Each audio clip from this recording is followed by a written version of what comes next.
Hello, everyone. Thanks for coming here today. I'm Michael McKenna. I'm the CEO and co-founder of FinalPixel. FinalPixel is we're going the wrong way. That way.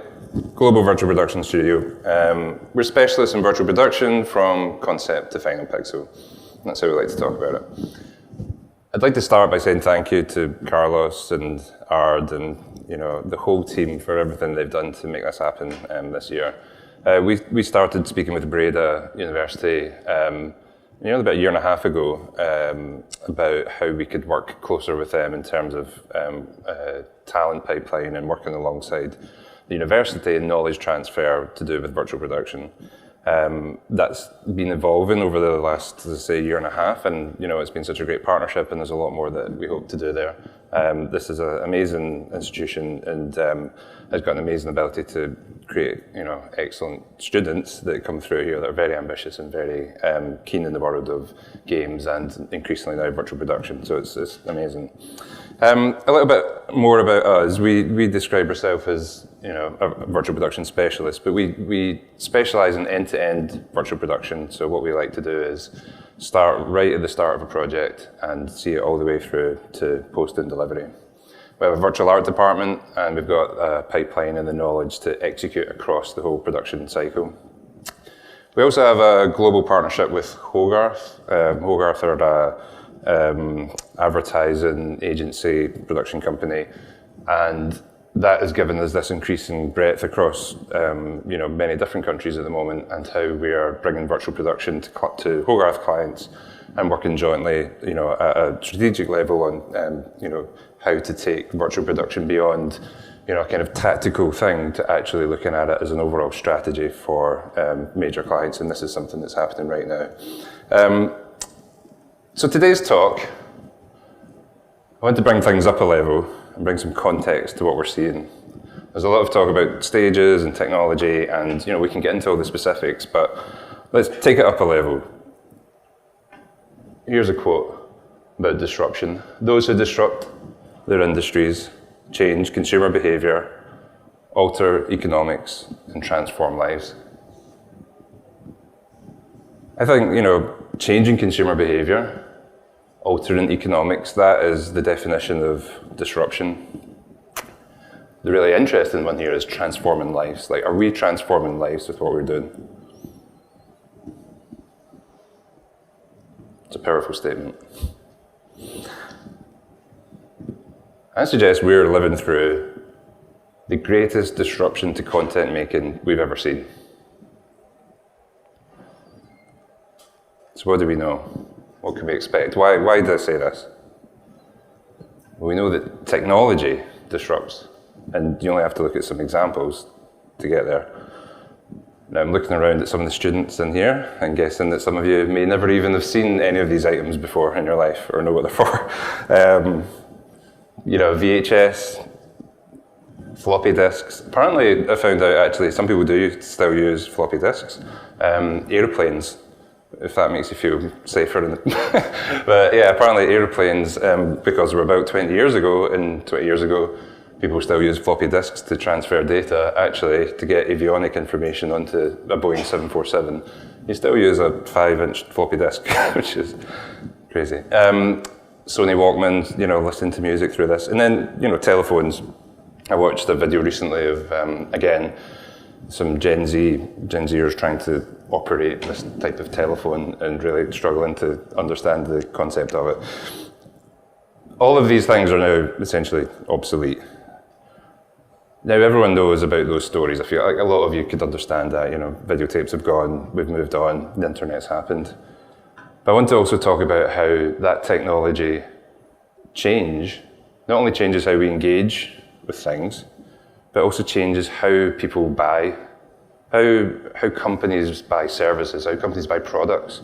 Technology actually changes the landscape as well. And you only have to look through each of these examples again to really understand how powerful that is. So we've gone from physical VHS tape from watching films to Netflix, got a big brand name.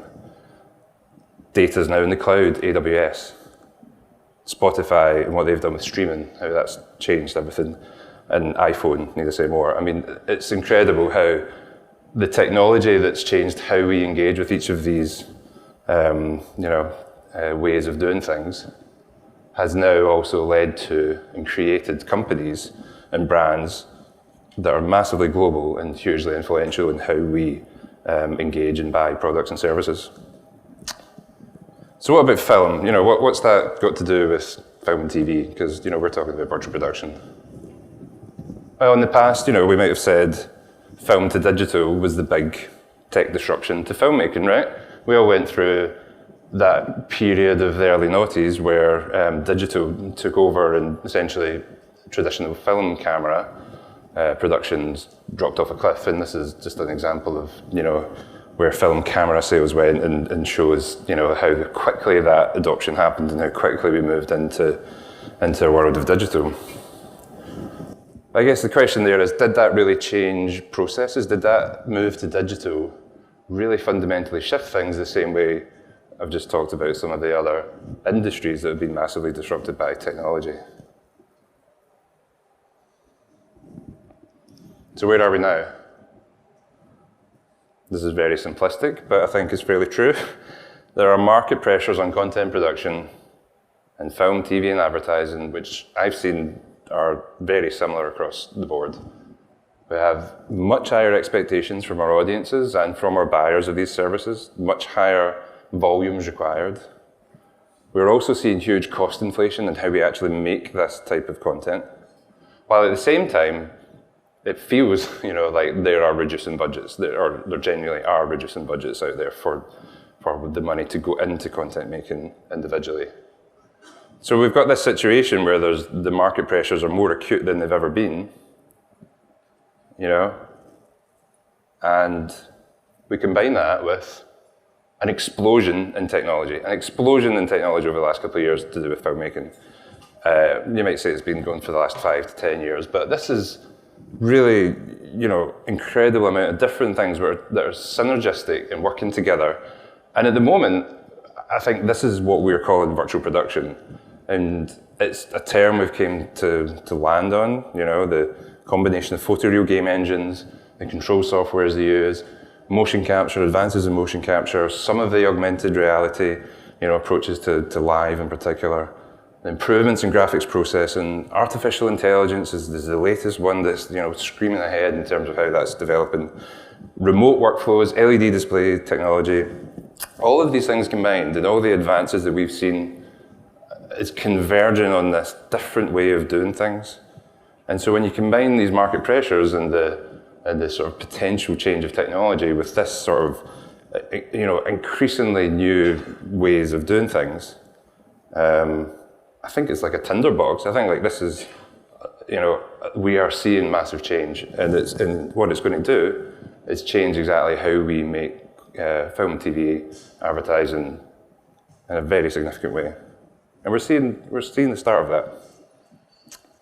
But you might say, okay, well, this is all great, but not everyone is using virtual production yet. We're not seeing mass adoption.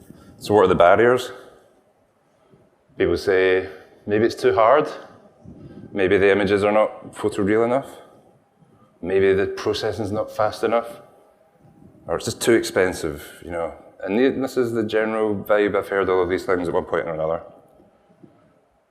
Now, there's plenty of students in here. Maybe some of you are familiar with this next graph, which I think is the only graph you have to look at to know that all of those arguments will be null and void.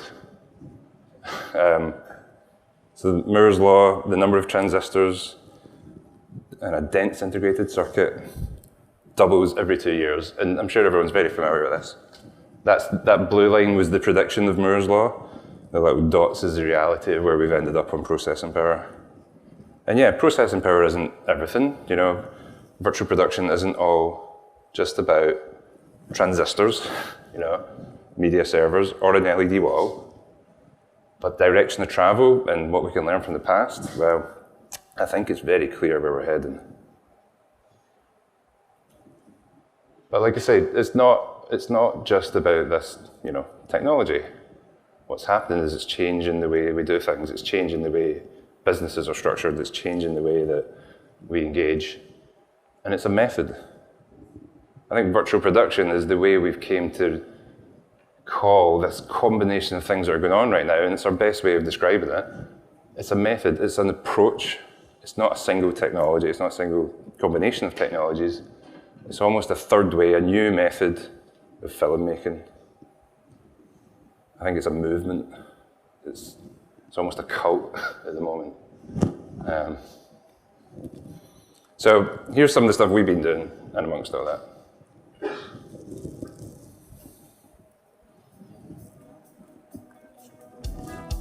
Dancing, it's written in the stars.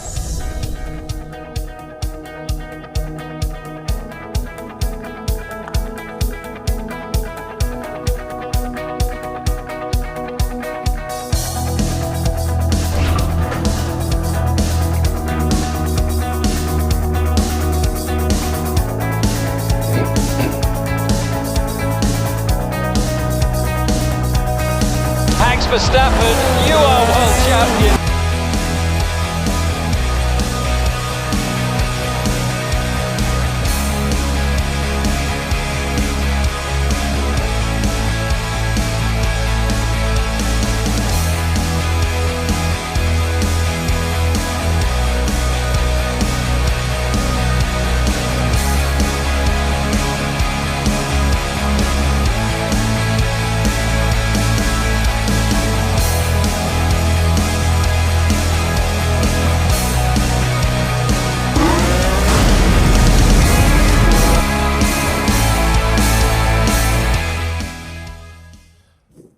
So it's a method.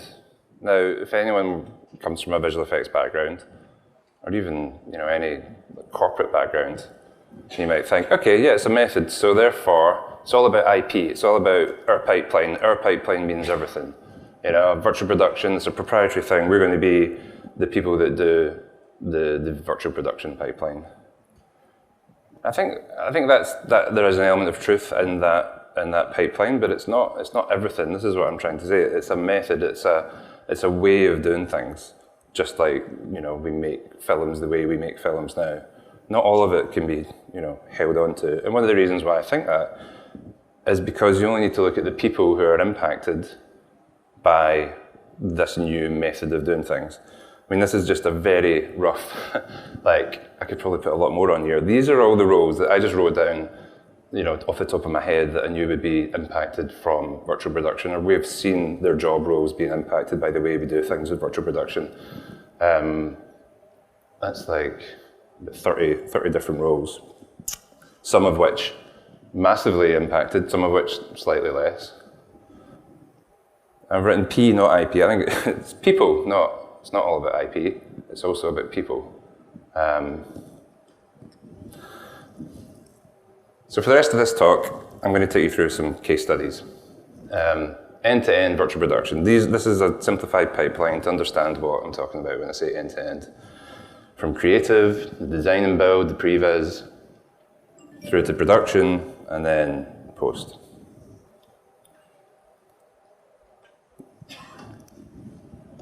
So yeah, take you through how it's changing business models. Maybe it's transforming lives. Let's see. So creative. All these technologies I've just said, let's get them in the hands of creatives. Let's put them in the hands of people, and let's see how that changes how we approach things. Here's a case study on a shoot that we done just last month for Oracle Red Bull Racing. So we launched the new RB19 Formula One car for the world champions Red Bull Racing and the driver champion Max Verstappen in an event in New York early February. Now they came to us to produce this piece using virtual production. And what it was the hero spot right up until the point that we revealed the car on the stage in New York. So here's the spot. Have the audio, please? Initiate car drop, Manhattan, Nevada.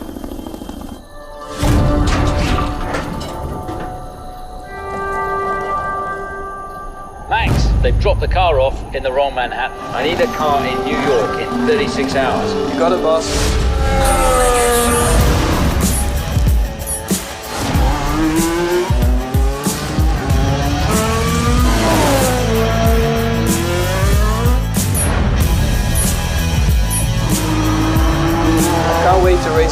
speeds. It's going to be even better when there's no traffic ahead of you. Max, get to Austin and hand over the checker. Hell yeah. Max Verstappen, you are world champion. We are world champions. Thanks, amigo.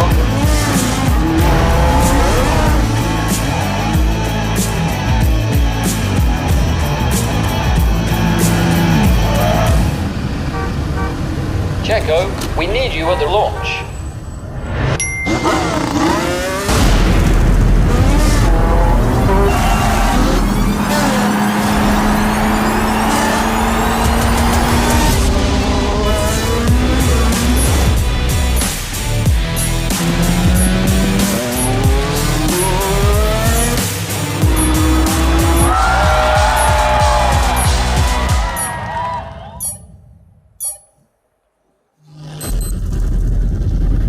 And at that point, they revealed the car, and it all lifted, and there was fireworks and all sorts. It was great.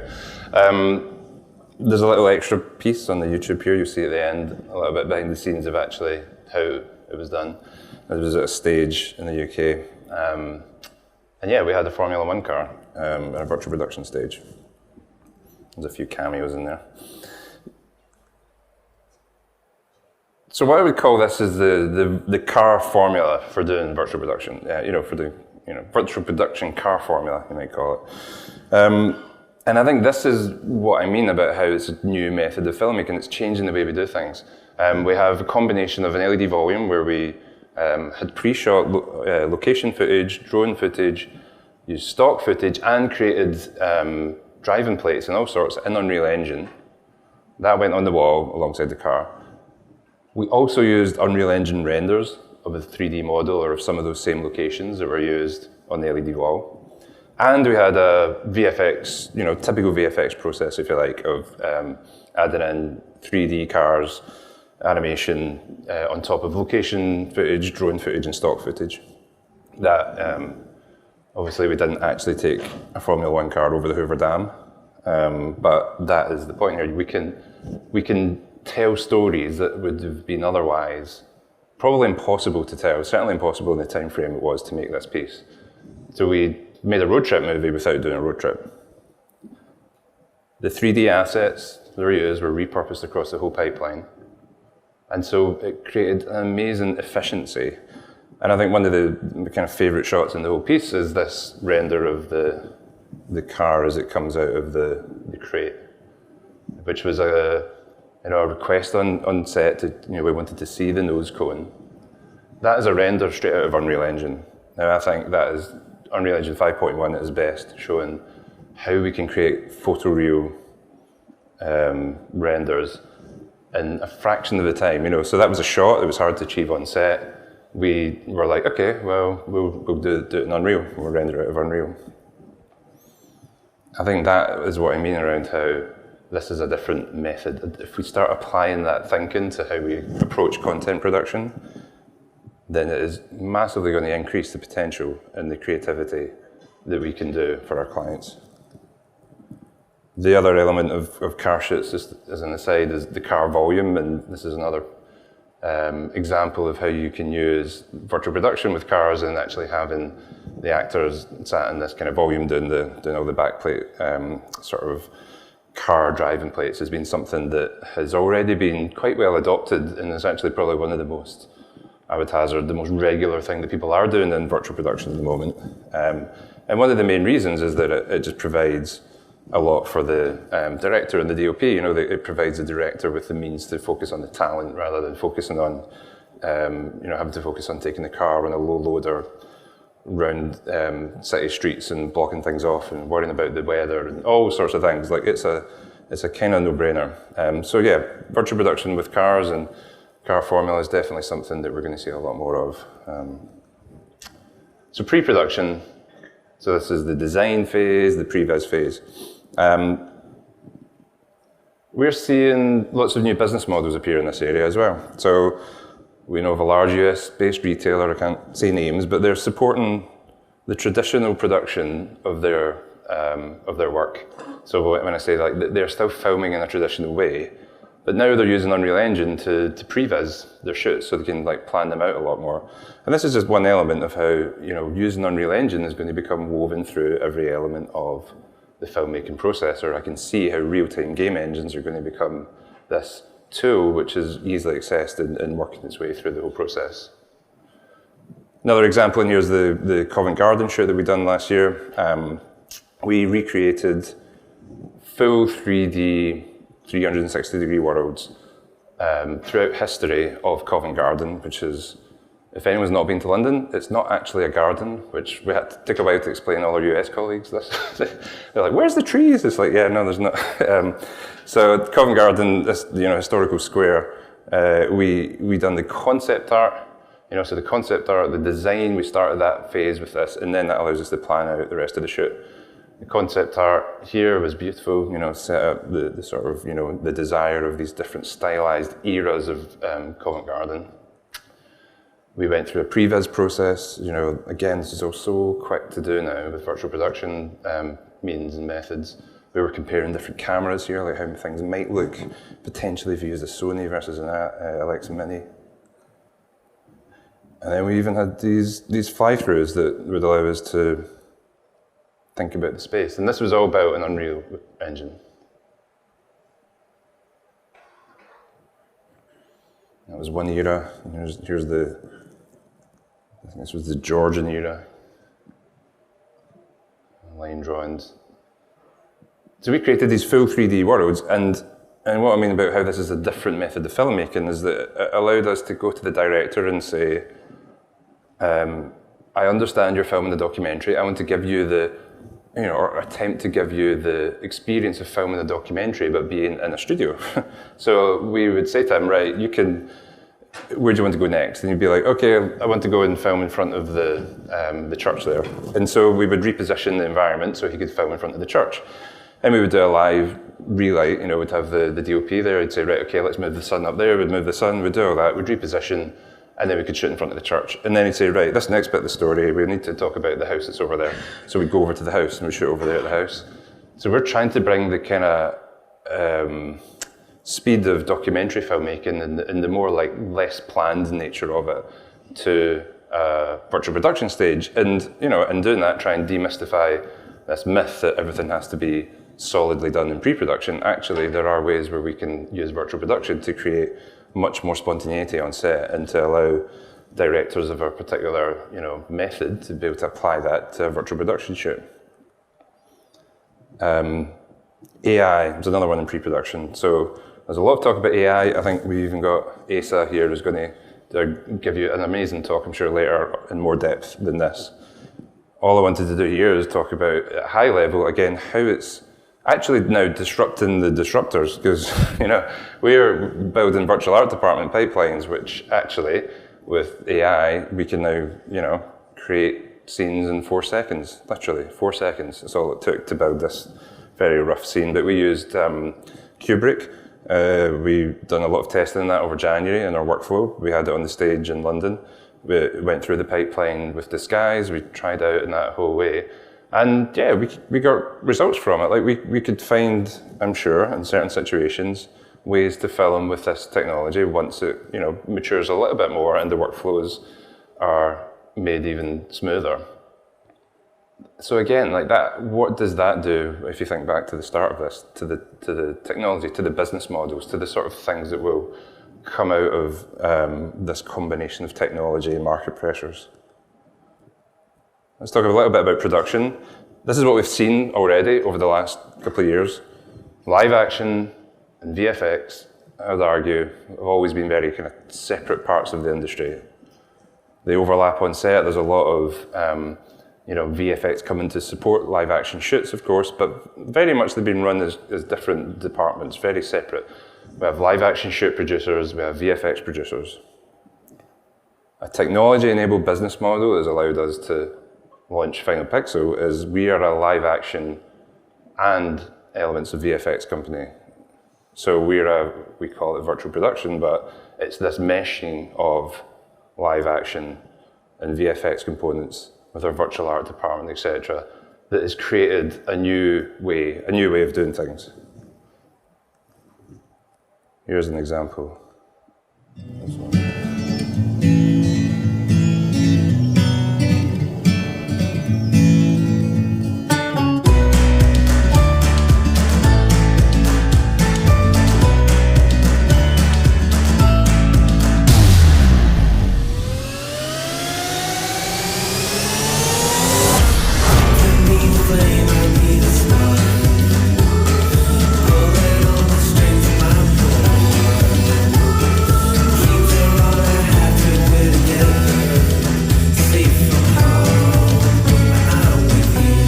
They don't play by the rules. I know, right?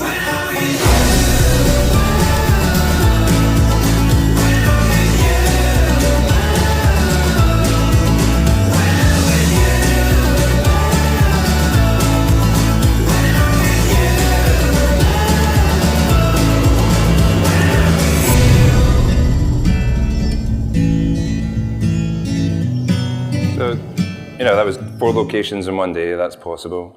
Red Bull was more than double that, I'm sure. Just think of the sustainability savings you're having from not having to go to all these locations.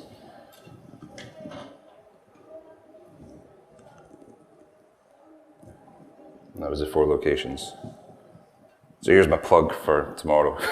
Talking about sustainability.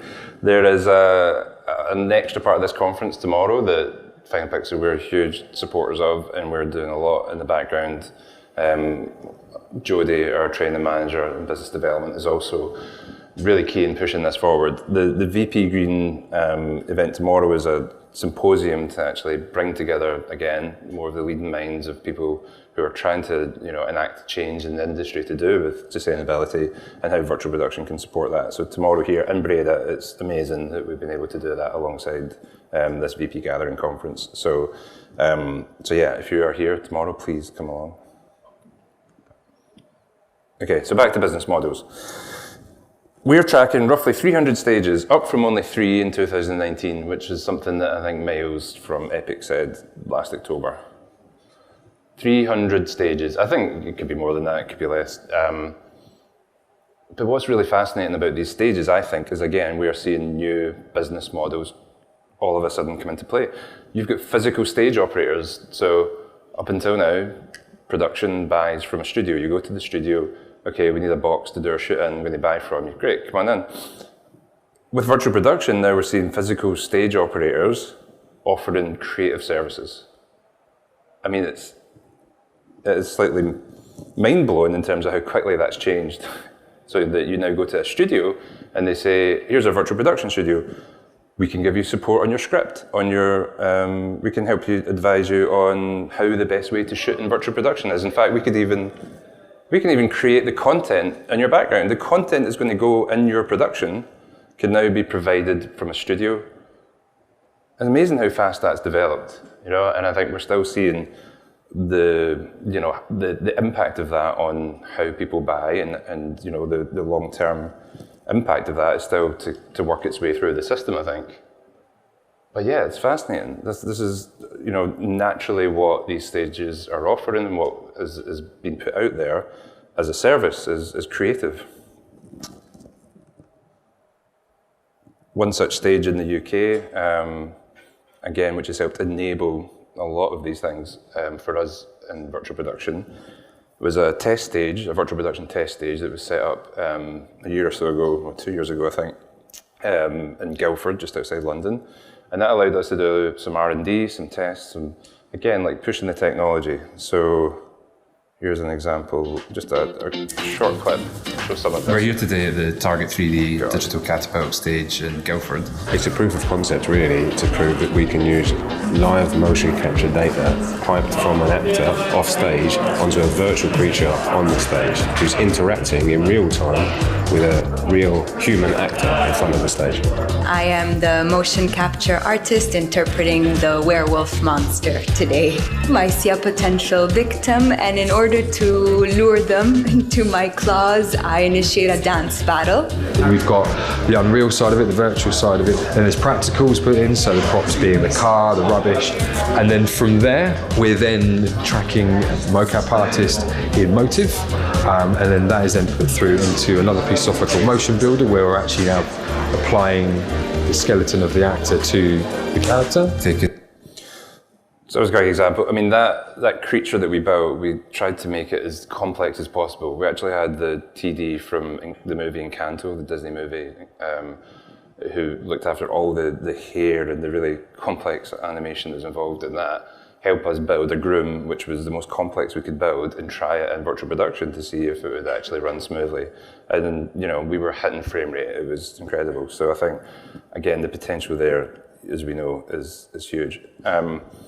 So post-production, this is a bit of a cheat because, we call ourselves FinalPixel, so everything's about trying to capture it in camera.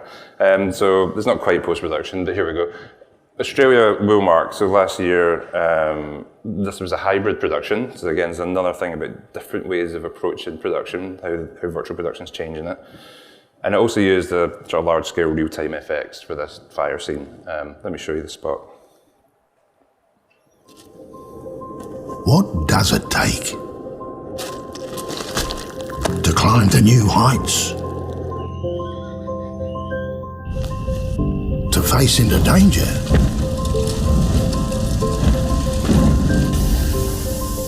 To comfort what's most precious? What does it take? It takes an Aussie wool grower to make the best wool in the world. They are real sheep, they're not virtual sheep, in case anyone's wondering. So this is the first piece we've done with our new partnership with Hogarth. It was, as I say, using real-time FX to do the fire. So this was all built in Niagara, for those of you that are using Unreal. And again, this is like how things are changing. Normally, VFX is in post-production, that's why this is in this section. But no, we can move VFX now like this into in-camera, into on-set production. And it was a hybrid, so again, to my point about new ways of doing things, we looked at the script and we were involved right at the early stages, and we advised on what could be virtual, what we could do in location. I would have been quite happy to have virtual sheep, but it's fine, like they wanted real sheep. But I think, this is changing how we approach projects right from the start. And then, again, not quite post-production, but again, when we skip post-production by doing something for broadcast or live, we're seeing how virtual production, again, is being used, this method, this way of doing things. So let me play this. We're going, and remember where we've been, and the world will dance around us. They want to know what we've got.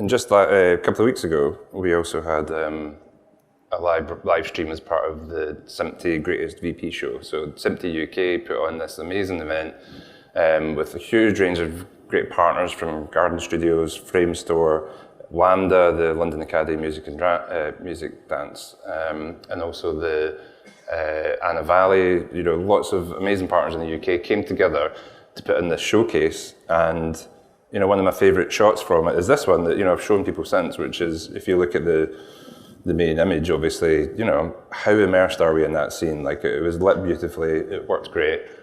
And then when you see the side, like how it was actually shot and how minimal the foreground was, we had a couple of fake trees. It's incredible, like what you can achieve with this. And that was a live stream using disguise, going out, through an OB truck. It proves that we can do that. This is a pipeline, this is a thing that can be used, and the technology is helping us get there. So what is the future of content production? Is this the future of content production? Here's some of my thoughts, where it goes. Some words, I guess. Targeted, more online, unique. democratized, comes up a lot, global, more volume, variation, speed, fluidity. Does it give us unlimited creativity? Is that actually what we can do with all these technologies? Right now on a VP stage, I think most people would agree it's not unlimited creativity, but are we heading to a new method that can do stuff that we could never knew we could achieve? I mean, I see it with the design process in virtual production, every shoot we do. Everyone starts with a blank slate and we say, we can build whatever environment you want, and then very quickly that creates almost panic. It's like,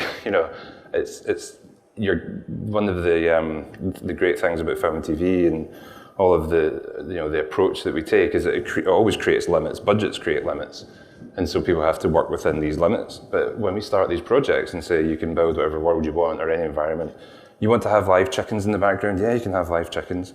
Like, it's one of these things that you can actually put almost anything in there. And yeah, I don't know if we're ready for that as an industry yet, in some ways. That's some of my thoughts. I don't know if you also got thoughts. I'd love to hear maybe after this presentation. But one of the other things, I guess, thinking about, I'm really struggling to find ways to describe Unreal Engine or Unity, but clearly at the moment Unreal Engine is what's being used a lot in this as a real-time game engine. I cannot find any parallel to any other software. I can't find any other way of saying it other than this is a new method. Maybe eventually it will end up being called real-time production or something else. But Unreal Engine is becoming woven through every element of this process in a way that like nothing else. Like I said, we use it right at the start, creative, previs, design and build the environments, on set, on production. I've shown you the renders from Unreal that we've used in the Final Cut. It's used in post, obviously. It's an incredible new piece of platform for film and TV and advertising to work with. And I think it's really exciting.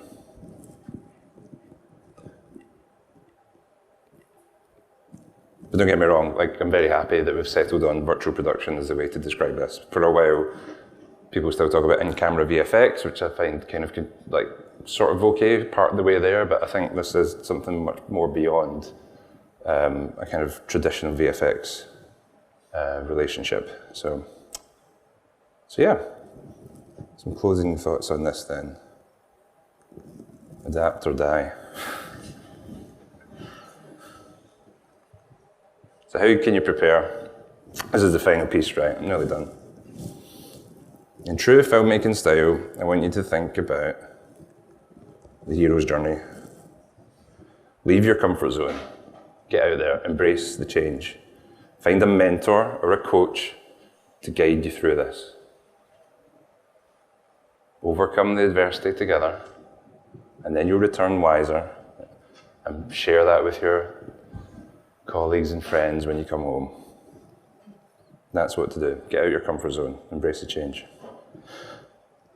Final point, education is key. We launched our academy, and the relationship with Breda, as I said, is so key in all this, and how we can share what we're doing. Doing these sorts of talks, coming to events like this, being open to discuss how we are applying the technology and channeling that through to education is a fundamental part of the company that we're building. So yeah, thank you.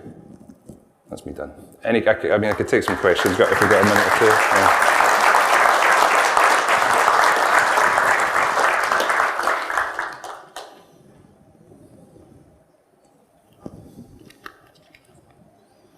Any questions?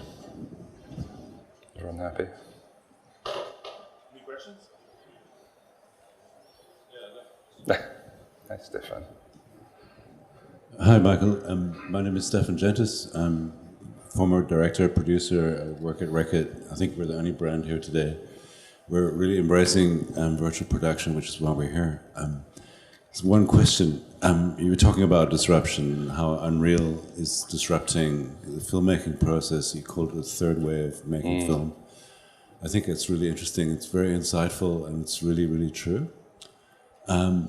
Looking 10 years in the future, we just saw one brand running this Unreal Engine, right? What is there something new on the horizon that's going to disrupt Unreal? Maybe 2 letters. Yeah, I mean, I think this is what we have to embrace, is that there will be. I think that we're going to see lots of things come up that will change the current status quo with what we call virtual production. I mean, like already I mentioned how artificial intelligence is changing the content creation process. I think the one thing that Unreal has at the moment, and this is a very sort of technical side of it, but with end display and with the ability to project onto the LED wall, there are competitors that we'll see soon. I'm sure Unity are going to have something out, soon, if not already, that can do the same. I suppose at this point, Unreal have kind of got ahead on that. So it would be interesting to see. Yeah, I don't know. All I know is that we just have to continue to innovate and have that kind of open mindset with everything, so that when it does come along, we think about it in this collection of tools world. We're agnostic to all these brands and technologies. We put together the best packages for the best shoot. That's always been our approach. And that comes from the approach of being producers and filmmakers, is that, you never start looking at a script and decide, okay, we're definitely going to shoot that with a Sony FS5 or whatever. You design the production solution to the creative and script that you've been given. And I think that our approach to virtual production is very similar. I'm sure if that totally answered Stefan's question. But yeah, thanks. I think it's a really exciting audience here. I hope that somebody here in the room is going to come up with the next generation. Any more questions? Oh, yeah. I've got a lot of questions, but I'll save most of them for later. Please come speak to me later. Yeah. But maybe just a quick one. Do you find when you're creating your worlds, or your team's creating the worlds for your virtual production shoots, do they primarily use pre-made assets, or do you spend a lot of time on modeling in third-party software, or what do you see as like the most effective way to, It's a combination. Often depends on budget, like a lot of things. We're building libraries and we're building, off-the-shelf environments, if you like. So where we've pre-built something, we can then say to a client, maybe they want to shoot in 3 or 4 different locations, but they're not that. They don't have a really specific idea of what locations 3 and 4 are yet, and they're willing to be swayed. That's where we might say, well, we've got these environments that we've built previously, and actually we could adapt them. So we've done that before, like for example, ABC, we've done something from a pre-existing environment and put their branding all over it and changed the look from being something that was kind of slightly grungy to being a lot more polished and kind of for them. So I think it really depends. I think, the Unreal Marketplace and all these 3D assets that are available online is hugely accessible for the industry, and it does make things move fast, but they're not production ready a lot of the time, and that could mean a number of things. That could mean from the optimization required, but also just to getting them to look right, like for the production we're working on. It still needs interpretation by an artist, and I think there's been a big rush for people with Unreal Engine experience, and I think that having Unreal Engine experience is really a great foundation for this world, but fundamentally it's still, we're building, it's art, it has to come from someone, it has to have that injection of an artist's eye at times, when we're building these environments. So I guess, that's what I mean. Like you may build these 3D models, or you may acquire 3D models or create things from scratch, but ultimately a lot of the work still goes into how these are designed and assembled into a scene, and then lit and all the rest of it. So I think it's a combination. I think I don't know exactly numbers, but it's there's a good balance of the two. Yeah, definitely. And I think that community online that exists to create all these models is just fascinating. You think, oh, there won't be a model of that, and then you search and you find someone's built it. It's really incredible. So, yeah. Thank you. Okay.